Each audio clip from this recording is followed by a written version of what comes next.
नमस्कार, मैं हूं सिद्धार्थ शुक्ला और स्वागत है आपका एसपीएन 9 न्यूज पर। जिस तरह से मोदी सरकार हमेशा से ऐन वक्त पर जब उसकी आलोचना होती रहती है या फिर चुनाव के समय में या उससे पहले भी कई बार यह देखा गया है कि मोदी सरकार अचानक से कई बड़े निर्णय लेने के लिए जानी जाती है। फिलहाल रक्षा मंत्री राजनाथ सिंह का एक बयान बहुत ज्यादा सुर्खियों में है और बयान यह है कि उन्होंने जम्मू कश्मीर में पाक अधिकृत कश्मीर को भारत में शामिल करने के ऊपर एक बहुत बड़ा बयान दिया है।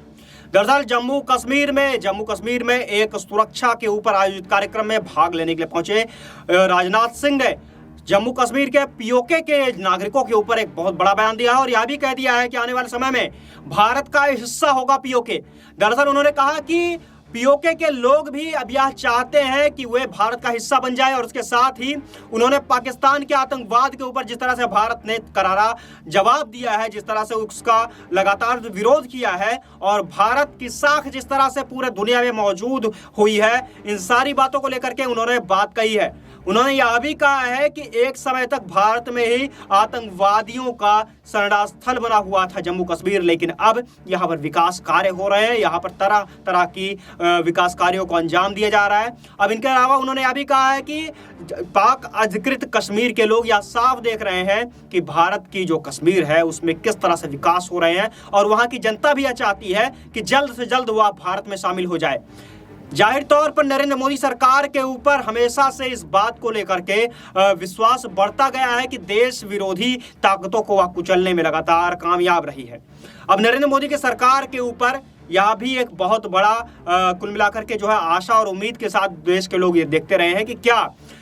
पाकिस्तान अधिकृत कश्मीर को भारत में शामिल कर पाएगी नरेंद्र मोदी की सरकार। हालांकि रक्षा मंत्री के इन बयानों से देखकर यही लगता है कि आने वाले समय में शायद सर्जिकल स्ट्राइक 3 भी होने वाली है। जी हाँ, सर्जिकल स्ट्राइक 3 की बात हम इसलिए कह रहे हैं क्योंकि जब भी नरेंद्र मोदी सरकार के ऊपर किसी भी तरह से दबाव बनते नजर आते हैं या फिर नरेंद्र मोदी सरकार की आलोचनाएं होने लगती है तो ऐसे ही बातों को सहारा लेकर के इसी तरह के बड़े घटनाओं को अंजाम दे करके नरेंद्र मोदी अपनी छवि को सुधारने के लिए जाने जाते रहे हैं। वैसे इन सभी बातों के अलावा उन्होंने यह भी कहा है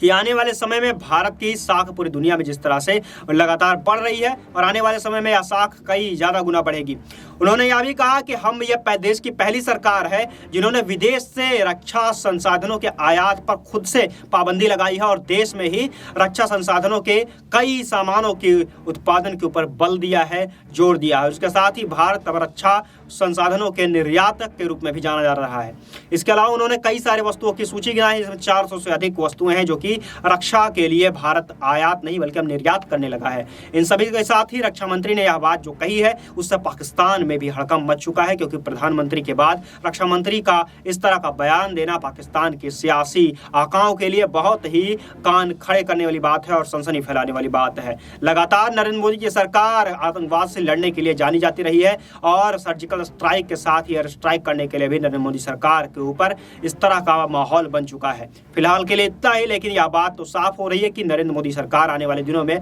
जम्मू कश्मीर और पाक अधिकृत कश्मीर को लेकर के कुछ बहुत बड़ा करने की सोच रही है। फिलहाल के लिए इतना ही। देश और दुनिया की तमाम खबरों के अपडेट्स के लिए आप जुड़े रहिए हमारे साथ और देखते रहिए एसपीएन 9 न्यूज। धन्यवाद।